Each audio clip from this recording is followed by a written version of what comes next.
Okay, so today we're going to analyze the NUDDA Cross Guard. This is the position. So as you can see, everything is closed in the front, the nose is behind the elbow. The other arm is stuck in this side and it protects the eardrum. And on the other side, the chin is protected by the shoulder. So everything that is exposed really is only the forehead, and okay, a little bit of the eardrum here. I'm just going to explain how you should be using this guard, because sometimes people think you're just going to put your hands up and that's the end of it. It doesn't work like that. So here's how we're going to start. So the first thing we need to learn is how to transition from the conventional guard into this position. Yeah, it has to be natural. So you're here, from here you box. Yeah, from here you can switch into elbows. So that kind of stuff. The way you move from the conventional guard into the cross guard is this.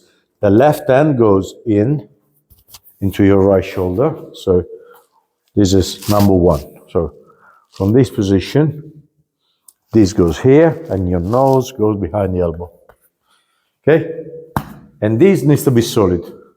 So once the arm is in front of your nose, this is going to be solid. So this is the core idea. Rather than nose into the elbow, is elbow into the nose.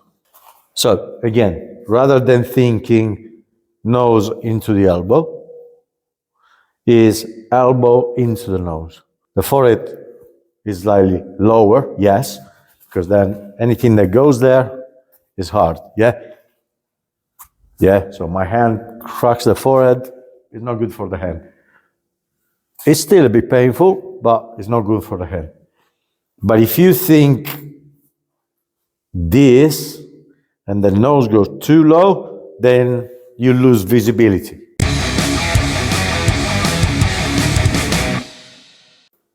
So elbow is high into the nose. Then the right hand wraps up around here.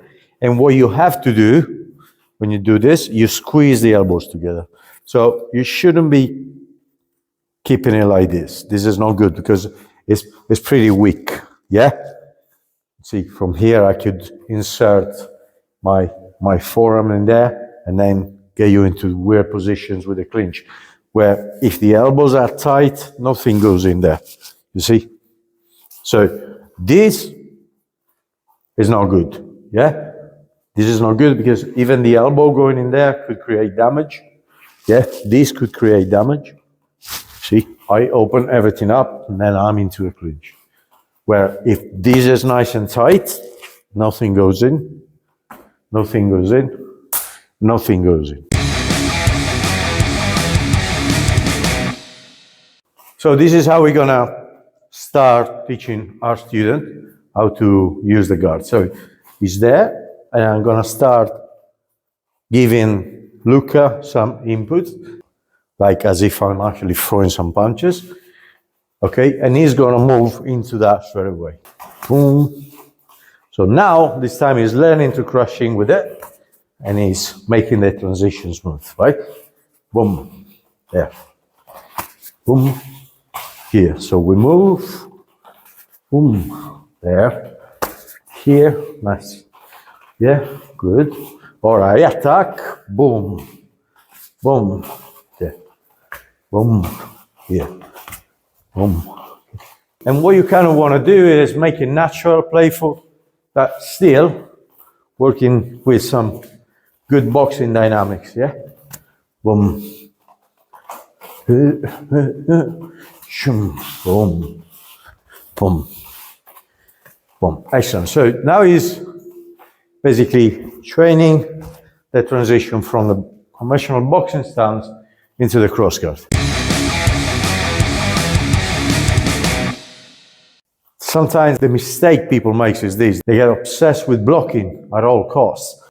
They always want to have to imply these kind of blocks.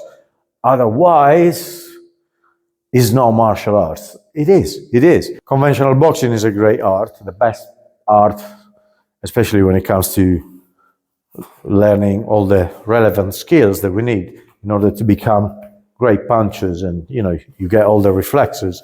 You toughen up as well, because sometimes you get hit, and getting hit is part of the deal, and you want to have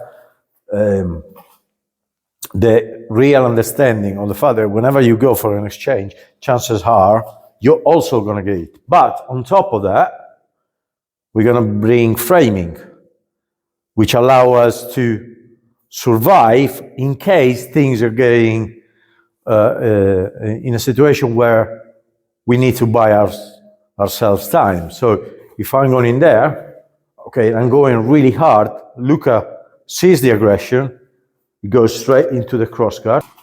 You see, now I landed my shot and he's right in there, and he has no real connection to the face, and he's in this beautiful shielded position here. Then from there, although he's under pressure because he's got a wall behind him and I'm attacking, he's not actually getting hit in the head. And that's huge.